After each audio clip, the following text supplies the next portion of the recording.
আসসালামু আলাইকুম। Recipe by beauty চ্যানেলে আপনাদেরকে স্বাগত জানাই। আজ আপনাদের সঙ্গে শেয়ার করব খুবই সহজ একটা রেসিপি। এই রেসিপিটা রান্না করতে কিন্তু খুব একটা বেশি সময় লাগে না, কিন্তু খেতে হয় ভীষণই টেস্ট। গরম ভাত, রুটি, পরোটা যে কিছুর সঙ্গে কিন্তু আপনারা এই রেসিপিটা খেতে পারেন। তো অবশ্যই স্কিপ না করে পুরো রেসিপিটা দেখে নেবেন। আশা করছি আপনাদেরকে ভালো লাগবে এবং সহজ মনে হবে। তো চলুন কথা না বাড়িয়ে রেসিপি শুরু করি। এখানে দেখুন একটা কড়াই নিয়েছি। এবার আমি এখানে নিয়ে নিচ্ছি 150 গ্রাম মসুর ডাল। ডালগুলো সুন্দর করে কয়েকবার পানি পাল্টে ধুয়ে নিয়েছি। আর এখানে আমি পরিমাণ মতো নিয়েছি, আপনারা কিন্তু আপনাদের পরিমাণ মতো নিয়ে নেবেন। এখানে আমি দুটো দিয়ে দিলাম পেঁয়াজ কুচি। তো পেঁয়াজগুলো আমি লম্বা লম্বা করে কুচি করে নিয়েছি। আর এখানে বড় সাইজের একটা দিয়ে দিলাম টমেটো কুচি।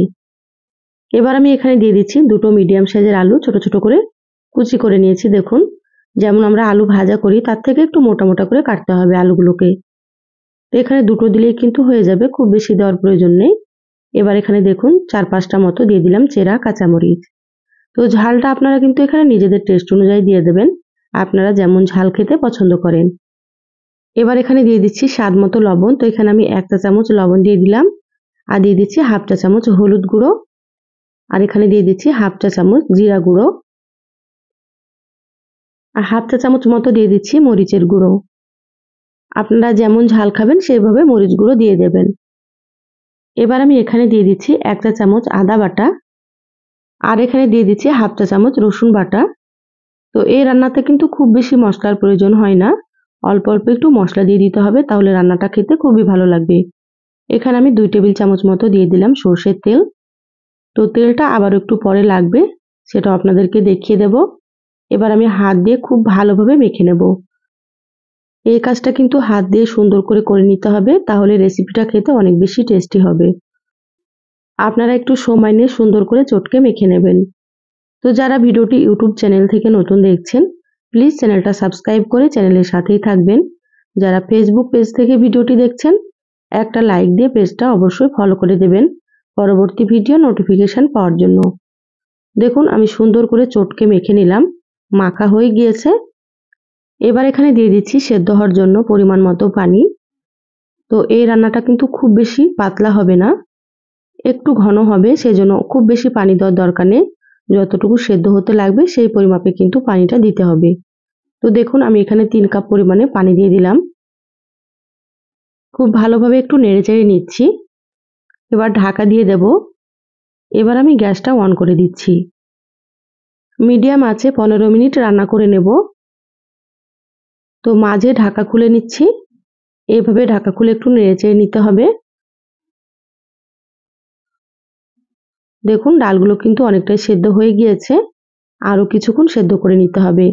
আর আপনারা অবশ্যই কিন্তু মিডিয়াম আঁচে রান্না করবেন, তাহলে ডালগুলো সুন্দর মতো সেদ্ধও হবে। গ্যাসের আঁচ হাই হিটে রাখলে কিন্তু ডালগুলো সুন্দর সেদ্ধ হবে না, আর পানিটাও কিন্তু খুব তাড়াতাড়ি কমে যাবে। সেজন্য মিডিয়াম আঁচে সুন্দর করে রান্নাটা করে নিতে হবে। 15 মিনিট রান্না করে নিয়েছি, ঢাকাটা খুলে নিলাম। এবার দেখে নেব ডালগুলো পুরোপুরি সেদ্ধ হয়েছে কি। দেখুন, ডালগুলো কিন্তু সুন্দর সেদ্ধ হয়ে গিয়েছে, আলুগুলোও সেদ্ধ হয়ে গিয়েছে।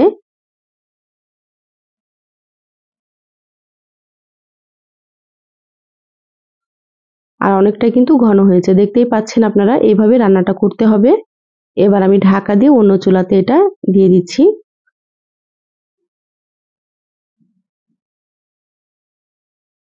এবার গ্যাসে আবারও একটা ফ্রাই প্যান দিয়ে দিলাম 1 টেবিল চামচ সর্ষের তেল। তো এখানে আমি সর্ষের তেলে রান্না করছি, আপনারা চাইলে কিন্তু সয়াবিন তেলেও রান্না করতে পারেন। তেল হালকা গরম করে নিলাম। এবার আমি এখানে দিয়ে দিলাম 1/2 চা চামচ গোটা জিরা। এবার দিয়ে দিচ্ছি এখানে দুটো শুকনো মরিচ। এবার হালকা একটু ভেজে নেব। এবার আমি এখানে দিয়ে দিচ্ছি ছোট সাইজের একটা পেঁয়াজ কুচি। এবার নেড়েচেড়ে পেঁয়াজটাকেও খুব ভালোভাবে একটু ভেজে নিতে হবে লালচে করে। গ্যাসের আঁচ মিডিয়ামে রেখে একটু সময় নিয়ে ভেজে নিচ্ছি। আমার চ্যানেলে আরও অনেক রেসিপি আছে, চাইলে আপনারা রেসিপিগুলো দেখে নিতে পারেন। আমি সবসময় আপনাদের সঙ্গে সহজ রেসিপিগুলো দেখানোর চেষ্টা করি, খেতেও খুব ভালো হয়। আপনারাও একবার রান্না করে খেয়ে আমাকে কমেন্ট করে জানাবেন আপনাদেরকে কেমন লেগেছে।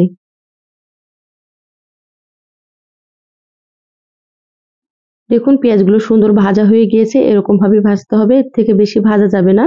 এবার আমি ফ্রাই প্যানটা নামিয়ে নিচ্ছি। এবার কড়াইয়ের ঢাকনাটা খুলে নিচ্ছি। এবার আমি এখানে বাগারটা দিয়ে দেব। এইভাবে বাগার দিলে কিন্তু টেস্টটা খুবই সুন্দর আসবে। অবশ্যই কিন্তু আপনারা এভাবে বাগার দিয়ে নেবেন। এবার নেড়েচেড়ে খুব ভালোভাবে মিশিয়ে নিচ্ছি। আর দেখুন কালারটা কিন্তু খুবই সুন্দর হয়েছে রান্নার। ঘরে যদি মাছ মাংস কোনো কিছুই না থাকে তো এইভাবে একবার মসুর ডালের রেসিপিটা রান্না করে খেয়ে দেখবেন। গরম ভাতে কিন্তু আর কিছুই লাগবে না। এবার আমি এখানে দিয়ে দিচ্ছি হাফ চা চামচ গরম মশলার গুঁড়ো। এবার গরম মশলার গুঁড়োটা নেড়েচেড়ে খুব ভালোভাবে মিশিয়ে নেব। এখানে চাইলে আপনারা ধনিয়া পাতা কুচি দিতে পারেন। ধনিয়া পাতা দিলে সুন্দর একটা ফ্লেভার হয় আর খেতেও বেশ ভালো লাগে। তো ধনিয়া পাতা ছিল না সেজন্য এখানে দিলাম না। আপনারা থাকলে দিয়ে দেবেন। খুব ভালোভাবে নেড়েচেড়ে মিশিয়ে নিয়েছি। রান্না হয়ে গিয়েছে, গ্যাস বন্ধ করে দিলাম। ঢাকা দিয়ে 5 মিনিট রেখে তারপরে এই তো বলে ঢেলে নিয়েছি। কতটা সুন্দর হয়েছে দেখেই হয়তো আপনারা বুঝতে পারছেন। খেতেও ভীষণ ভালো হয়। একবার রান্না করে খেলে কিন্তু আপনারা বারবার রান্না করবেন। আর বাড়ির সকলে কিন্তু খুবই পছন্দ করবে। রেসিপিটা কেমন লাগলো চ্যানেলের কমেন্ট বক্সে কমেন্ট করে জানাবেন। ভালো লাগলে একটা লাইক দিয়ে ভিডিওটা শেয়ার করে দিবেন। সবাই অনেক বেশি ভালো থাকবেন, সুস্থ থাকবেন।